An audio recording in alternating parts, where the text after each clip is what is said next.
Lundi 16 septembre 2024, Jugé et crucifié. chaque jour nous apporte de nouvelles opportunités et de nouveaux défis. Mais quel que soit ce que cette journée sera ou ce qu'elle a été, nous pouvons vous assurer que Dieu est présent et qu'il veille sur nous.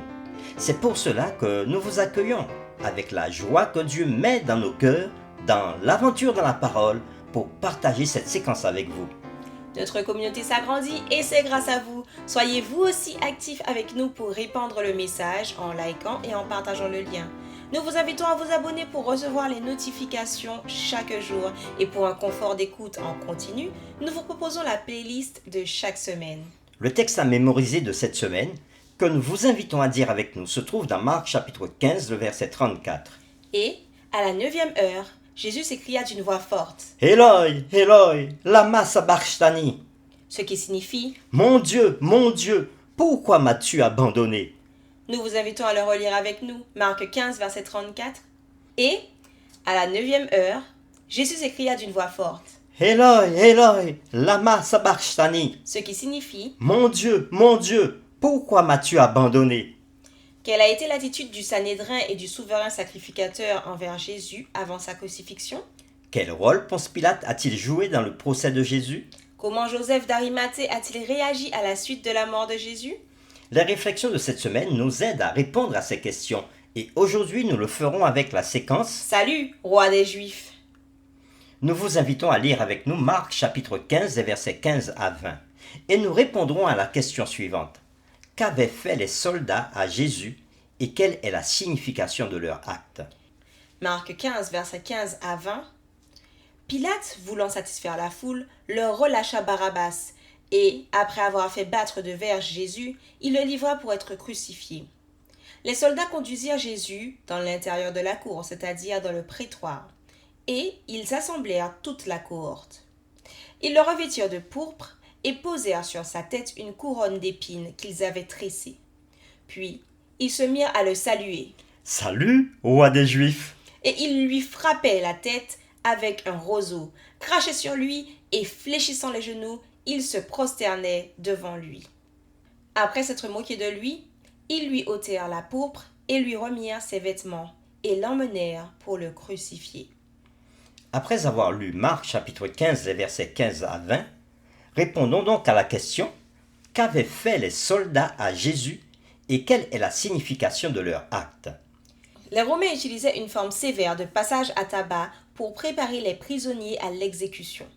La victime était dépouillée de ses vêtements, attachée à un poteau, puis fouettée avec des fouets en cuir auxquels étaient attachés des morceaux d'os, de verre, de pierre et de clous.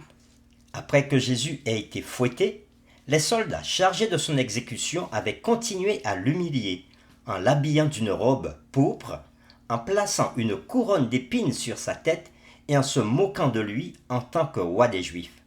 Le groupe de soldats chargés de ces scènes était appelé un bataillon. Dans ce cas, de 200 à 600 soldats. L'ironie de la scène était évidente pour le lecteur parce que Jésus est vraiment le roi. Et les paroles moqueuses des soldats proclament cette vérité. L'action des soldats était une parodie de la façon dont les soldats saluaient l'empereur romain en ces mots. Salut, empereur César! Ainsi, il y a une comparaison implicite avec l'empereur. Les soldats qui se moquaient de Jésus lui frappaient la tête avec un roseau, crachaient sur lui et se prosternaient devant lui en lui rendant un hommage simulé. Ces trois actes sont exprimés en grec au temps imparfait. Dans ce cadre, ce temps exprime une action répétitive. Ainsi, il continuait à le frapper, à lui cracher dessus et à s'agenouiller pour lui rendre un hommage simulé. Jésus subissait tout cela en silence, ne répondant pas du tout. Le schéma typique de l'exécution romaine par crucifixion impliquait que le condamné porte la croix nue jusqu'au lieu de l'exécution.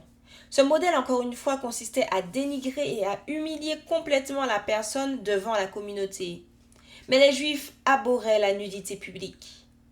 Marc 15, verset 20, note qu'ils enlevèrent le manteau pourpre et lui remirent ses propres vêtements. Ainsi, cela semble être une concession que les Romains avait faite aux Juifs à cette époque et à cet endroit. Pensez à toute l'ironie ici. Il se prosternait et rendait hommage à Jésus en tant que roi. Tout cela pour se moquer de lui. Or, Jésus était vraiment le roi, non pas seulement des Juifs, mais aussi le roi. Pour terminer, réfléchissons à cette question. Ces hommes n'avaient aucune idée de ce qu'ils faisaient. Mais pourquoi leur ignorance ne serait-elle pas une excuse au jour du jugement? Prions ensemble. Dieu notre Père, lorsque nous lisons les paroles que nous venons d'entendre et lorsque nous les entendons, nos cœurs sont frappés par toutes les tortures par lesquelles Jésus est passé, afin que nous soyons sauvés.